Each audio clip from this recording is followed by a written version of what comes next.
Okay, yeah.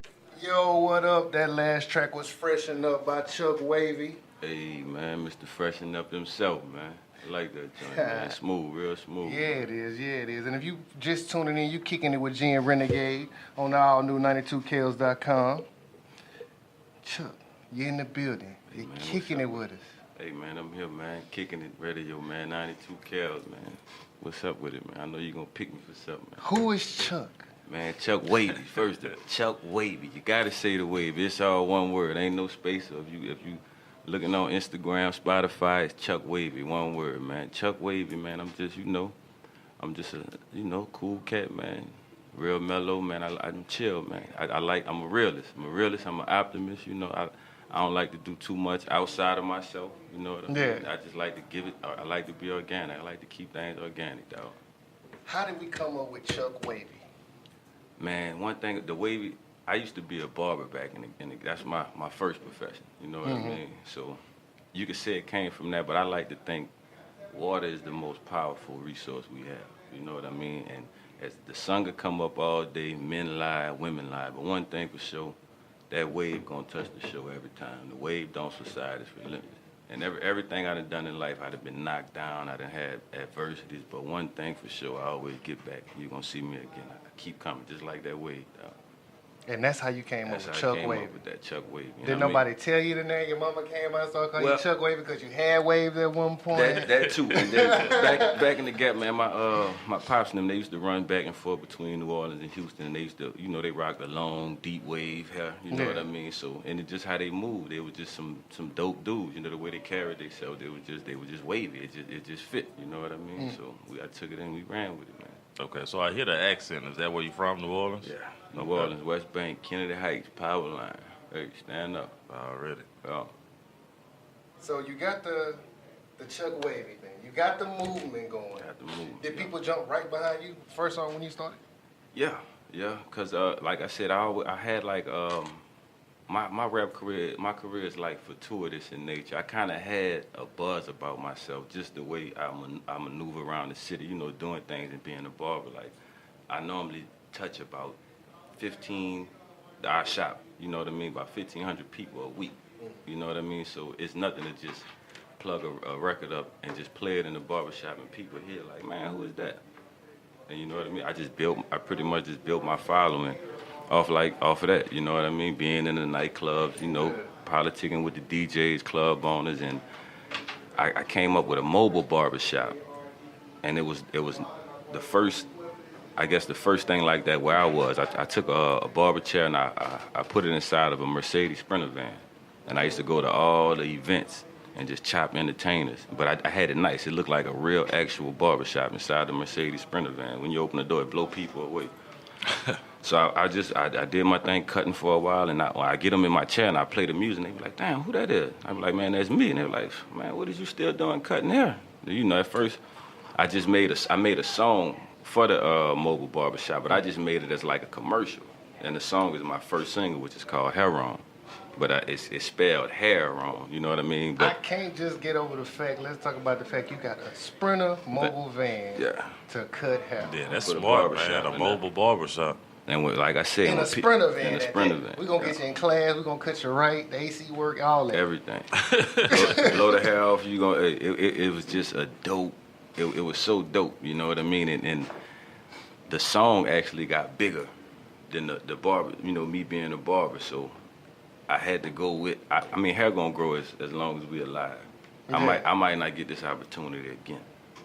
So I just took it and I ran with it, and it's been successful thus far, and it bring me to this point, bring me to 92 Kels, bring me to kicking it with you, So when did you actually fall in love with music? When did you know this is what you wanted to do? When I was sitting on it, I was flying back from my sister's funeral. She passed away stage 4 cancer, rest in peace, Khalida. I was flying back from California to here. And I already had the song, like I said, Hair Wrong. I had it. And it was 2 elderly, white women sitting on side me in the plane. And I told them I was an entertainer. And they was like, yeah, everybody's a rapper until it's time to. Let me hear one of your songs. And I normally carry around 2 phones, but the phone I let people listen to music off, it was dead. But, hey, a piss poor rat only got one hole to run it. my producer, he normally sends the music to both phones. So, and me not thinking, like, you know what, I do got it on the other phone. So I plugged it in and I let one of them listen. And so she's sitting there, she jamming it, then she started turning real flush red in the face.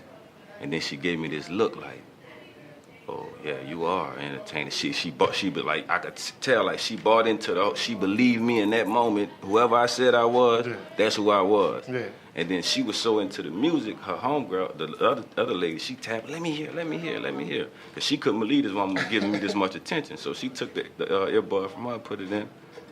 And she was like, whoa, this is nice. So before you know it, we got the whole airplane tuned into what we got going on in the back. And I was like, you know what, if I could make a song that could touch two women that don't have nothing to do with my walk of life, you know what I mean? It gotta be something here, you know, because I just do it. At first, I just started doing it. It was therapeutic. I done been to Iraq. I done been through all kind of stuff. So the music was just an outlet instead of just filling myself up with pills and bottling myself. You know what I mean? Yeah. That ain't who I am. You know. So it gave me an outlet to actually express who I am and get my point across. And so once I seen, you know, people outside of what I did gravitate to it, like, that got to be God. Got to be God. So I went with it. And I never looked back, man. Never looked back. I heard you just say that you was in the Army. I was in the Army too, so we both veterans. Oh yeah, man. How did you keep your mind clear throughout that time to continue on your path with music?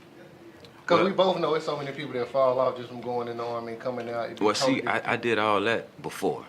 You know what I mean? So this before the CHUCKWAVY took off? Yeah. I was in the Army. I did all that before I actually got into the music. So when I came home, you know, they want you to sit in all these little groups, and that's just not me. You know what I mean? So music was a way that I could release all, you know, it's like it's therapeutic. So it was a way I could release all that. And once it just started getting comfortable to me, you know what I mean? It just started feeling better and better and better. So I just went with it. And you know, I always wrote, you know what I mean? I went to college and high school, and I always wrote good, you know what I mean? I always made good marks in grammar or whatever. So it was like second nature, you know what I mean? It was like second nature. So when did you put out that first song?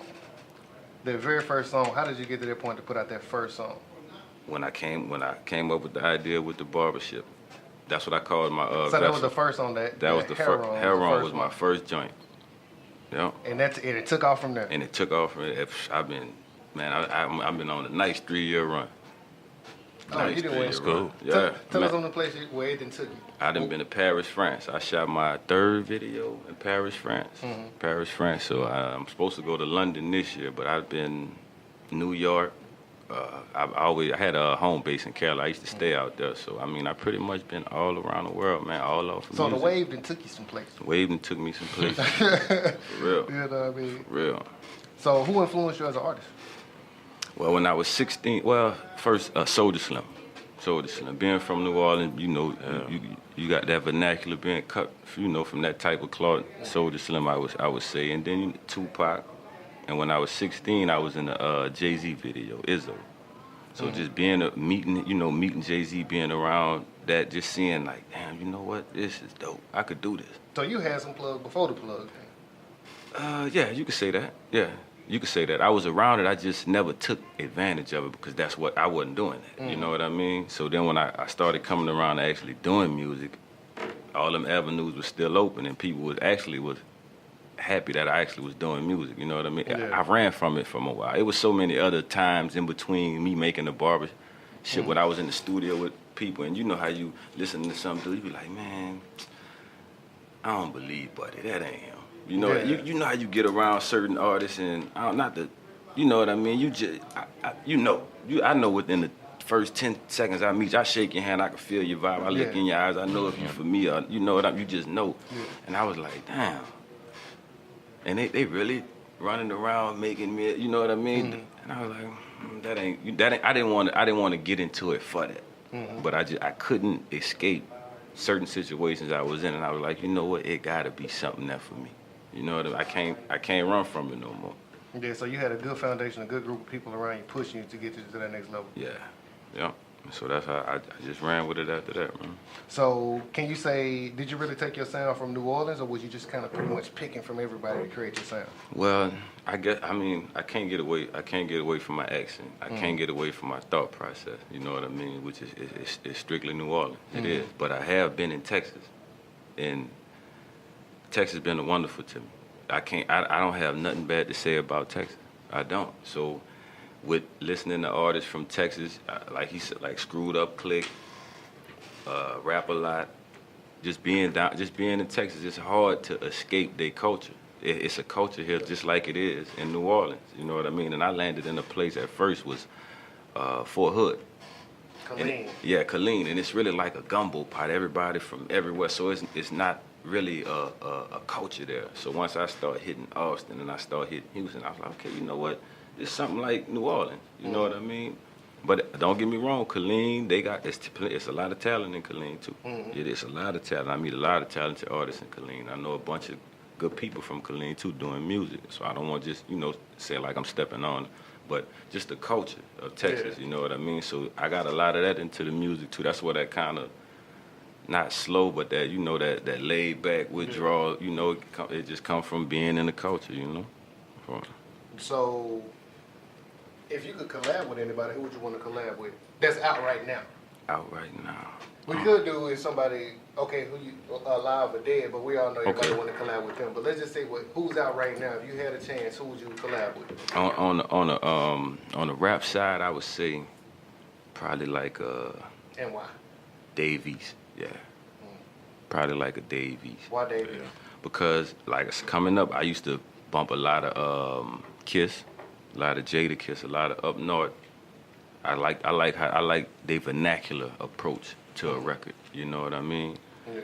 So if you go back and listen to some of my records, you'll listen to them. You be like, damn, I can't believe you don't believe I'm from New Orleans until you hear certain way I say things. You be like, okay, but just I always like the New York culture too and how they approach music too. So, but then again on on the R&B side, I got a song I'm holding that I got it once I find the weekend.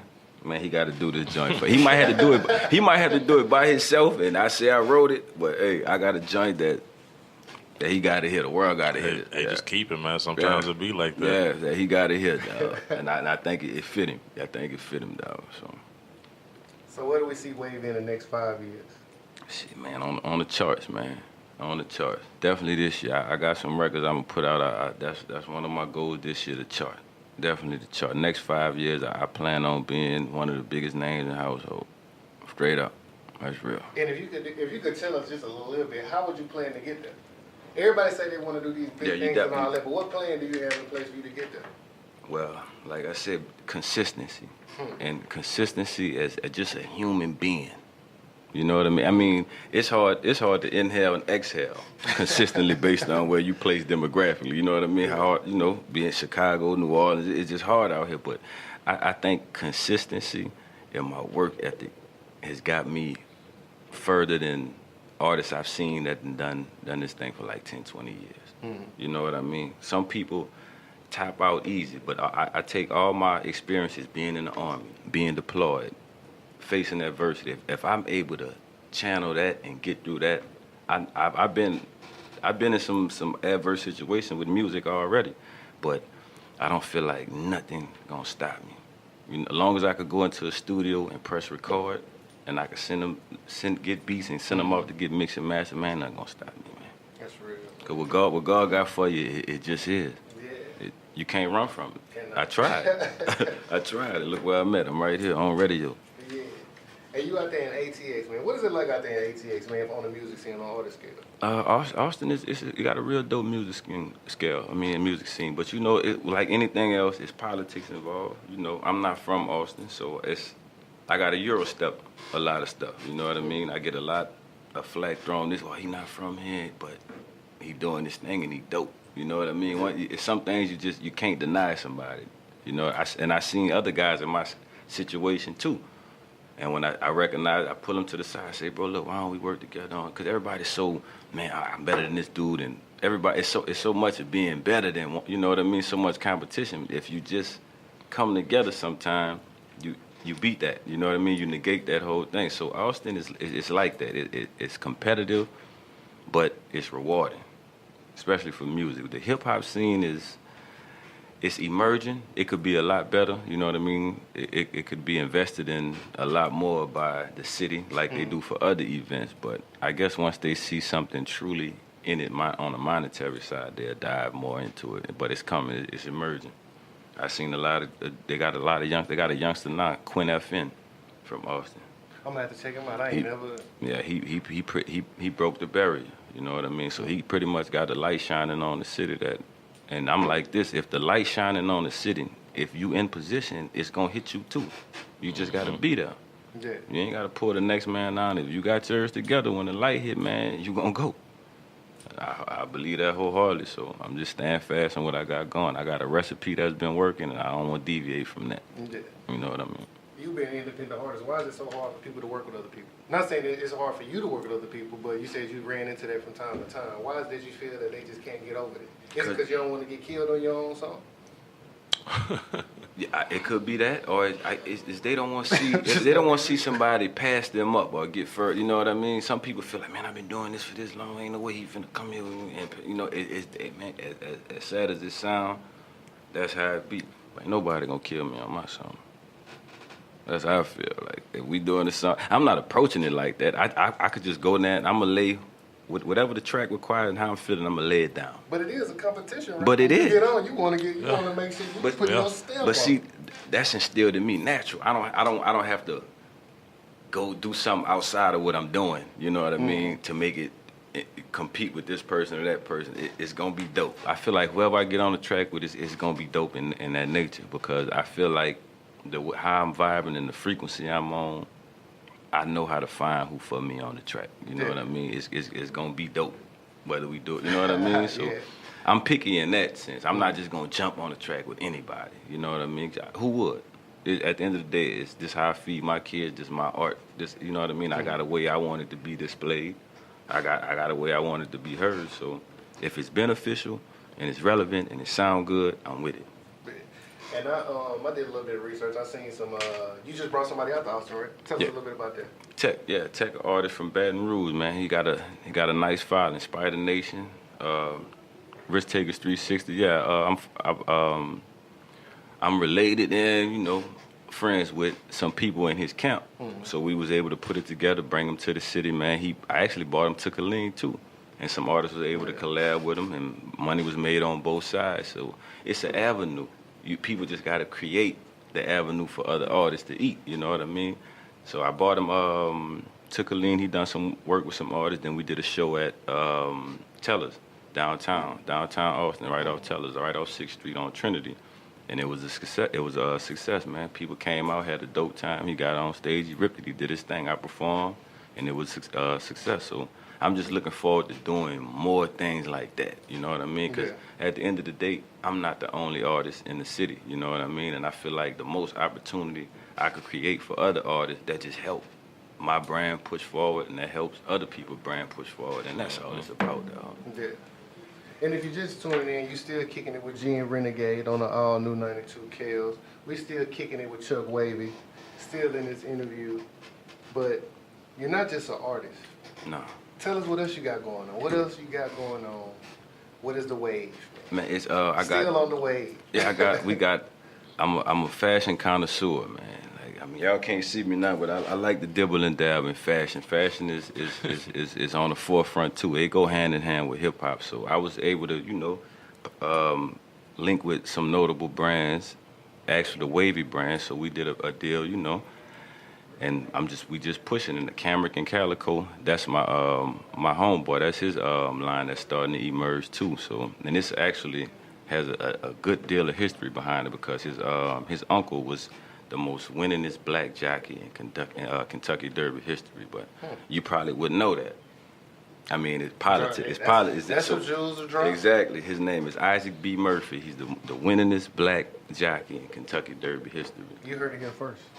You heard it here first. And the line is called Camric and Calico, www.camricandcalico.com. You can find the story, the history, and the clothes. You can find the whole thing on the website. It's just dope in nature.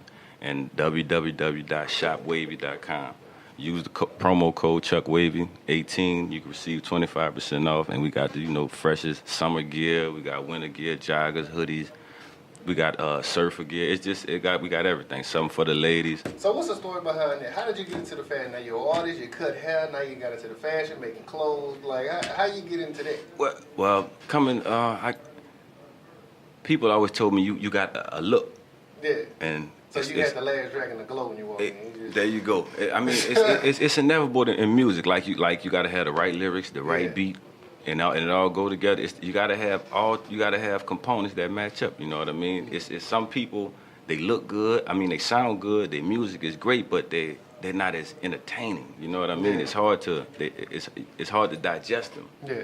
So once I seen how easy it was for people to open up to me and be so receptive to me, it was inevitable. I just took that and added that to what I had going, and it just popped. So who all have pretty much sponsored the brand and have been in the brand that you've tried to introduce it to? Say that again. Who's all been in the brand who have you introduced the brand to? Pretty much a better way for me to question. Like, have you introduced the brand to any celebrities, anybody? Oh yeah, if you look at if you go to the website Cuba Gooding Jr. They in the Camric and Calico brand, they got a couple pieces and wind up using it for the wardrobe and the Snoop Dogg play. I think the play came to cool. I think the play came to Houston. It been to Austin. I can't forget the name of the play, but they used the Redemption of a Dog. That's it right there. So they used one of our signature lines for the wardrobe as the play. So it got eyes on it that way, and I've been out in LA pushing it too, and I've been able to get it in certain model hands. I got a friend named Carlos Araya. He models in LA, so it's been in some pretty decent hands thus far. But like you said, I got to keep working it. We got to keep working it. But it's definitely a notable uprising. Definitely brand. seen the brand. Yeah. I definitely like some of the pieces that you got in there, and you also have women clothes too. Yes. Well, on the wavy side, Camric and Calico, they coming with the women's clothes, but definitely on the wavy brand, there's some female clothes in there. We have some crop tops, crop hoodies, leggings, things of that nature for the ladies too. So that works. Man, so Austin, Chuck and Austin coming to Houston. Have you worked with anybody in Houston? I haven't worked with anybody in Houston yet. But I got a lot of people in Houston that I have the outlet. So it's just all about getting down here and making it happen. So I definitely have the opportunity to work with a lot of artists in Houston, so it's coming. Now we're going to narrow it down. If you could work with anybody in Houston and you had to put it out there, who would it be? If I had to work with any, we're going to do the top three. Top three, definitely Kiki. Bet. I got a joint in my head. I feel like me and Kiki could slide on. I actually opened up for a venue in South by, and he got a chance to see me perform, and I feel like he caught my vibe, you know what I mean? So I feel like I got a joint with Kiki in my head. I mean, it's only right. I feel like I could cook up a joint with Will. I like his energy just out meeting him, you know what I mean? He seemed like a genuine cat, so I wouldn't mind if we could set it up and do it. I wouldn't mind doing that though. And outside of that, it's so many. Not underground. It's so many like other artists that you know what I mean. You got your OMB Bloodbath. She dope. It's a female. She dope. I heard her just her artistically like she cold. You know what I mean? And you got the Sauce Walkers. You got the Travis Scott. It's so many artists in Houston. I don't want to just corner myself. I would work with anybody in Houston that's opening to work with me. Really. It's a lot of talent here, dog. It's a lot of talent here, bro. It is. You go to picking sides and you might lose out on something. You know what I mean? So it's just so many talent. I could sit up here and all day long and name Houston artists. You know what I mean? It's just so much talent here, man. What's your favorite Houston track? My favorite Houston track would have to be. Whew, that's hard. If it's a club full of people and you just had to put this track on, play your favorite track from Houston. Draped up. I mean, I got to. It gotta be draped. It's a song, though, dog. It gotta be. If we in the club, man, run that, man. Got to. You can't go wrong. You can't really go wrong, bro. You can't really go wrong. Or J Dog, what is it called? 24. What that song J Dog got? Was it 48? First 48? No. When we ride on foes. Man, hey, that's a hot track, though. I go with that one. I like that joint. We still in this Chuck Wavy interview. Tell us about your last project you dropped. My last project called Wavy Ori 2, and it's I kind of get it off. I played ball in college, so I won a couple rings playing football, and I like to go back with the narrative how Big Shot ride with Ori. So that's why I call it Wavy Ori. So I got about 10 joints on there. I think we about at like maybe 150,000, almost at 200,000 streams on it. I dropped it last July. I kind of dropped it around. It's the second one actually. I kind of drop them around the playoff time, NBA playoffs. Just it's catered around winning. You know what I mean? So I got some joints on there that get you amped up. It's like it's athlete music. It's winning music. I got some up tempo joints on there. I got some celebratory joints on there. It's all catered towards winning, man. So Wavy Ori 2 out now on Spotify, Apple Music, anywhere good music could be streamed, downloaded, or purchased. So. And the Freshen Up track, they came off of that. Freshen Up was just a single I dropped after that, so like a follow-up. I dropped Freshen Up right around September. So because I wanted to be spinning, because when the song come on, it got like a Christmas reference to it. Yeah, so I dropped it around that time, and I did a challenge. It's still going too, Freshen Up Challenge. # Freshen Up Challenge on Instagram, Facebook. For all the ladies, so it kind of just took the song to a whole nother level. It took a little, it just took the song to a whole nother level. So the ladies fell in love with it, so we went with it, and it's been pumping. So I'm almost at 100,000 streams just alone off that joint. But I just recently dropped a song called Weaknesses. Last Saturday I dropped it on the 5th, and it's catered to the weekend and not putting so much into the weekend. The dub for the win, not the weekend. You know what I mean? Make sure you winning right all week long before you celebrate and try to win on the weekends. It's pretty much that's pretty much what it's catered to. And it's like, you know how people don't take my wavy for weakness. I'm Chuck Wavy. I'm a laid back dude, but you don't take that. You know what I mean? That won't be the last thing you remember about me. You know what I mean? So if me and you ever cross paths, so. I like to, think that's what the song is catered to. Don't take my wavy for weakness. Weakness is out now. Oh. Man, make sure y'all go check out that Weakness, man. Chuck Wavy in the building. We about to get ready to go into this break. Before we get up out of here, man, tell the people they can contact you, reach you, all that, Instagram, social. And we can go straight to Google, man. Chuck Wavy, one word, and you can get all my music off of Google. But, Spotify, Chuck Wavy, one word, Instagram, Chuck Wavy, Twitter, Chuck Wavy 1, Facebook, Chuck Wavy, one word. Don't put a space in between it. And you can find all my music, all my videos on YouTube as well, Chuck Wavy. Hey, you heard it right here, man, on 92 KLs, man. Kick it, yeah.